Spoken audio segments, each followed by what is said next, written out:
بسم اللہ الرحمن الرحیم۔ دین و اسلام چینل کے ناظرین السلام علیکم ورحمۃ اللہ وبرکاتہ۔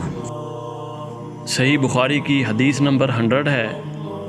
آپ صلی اللہ علیہ وسلم فرماتے تھے کہ اللہ علم کو اس طرح نہیں اٹھا لے گا کہ اس کے بندوں سے چھین لے، بلکہ وہ پختہ کار علماء کو موت دے کر علم کو اٹھائے گا، حتیٰ کہ جب کوئی عالم باقی نہیں رہے گا، کوئی بھی عالم باقی نہیں رہے گا تو لوگ جہلوں کو اپنا سردار بنا لیں گے، ان سے سوالات کیے جائیں گے اور وہ بغیر علم کے جواب دیں گے، اس لیے خود بھی گمراہ ہوں گے اور لوگوں کو بھی گمراہ کریں گے۔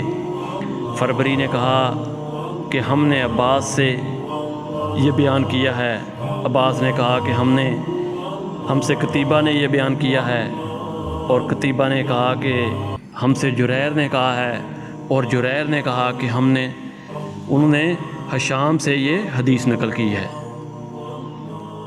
قرآن و حدیث کی تعلیمات کے لیے دین و اسلام چینل کو سبسکرائب کریں۔ جزاک اللہ خیر۔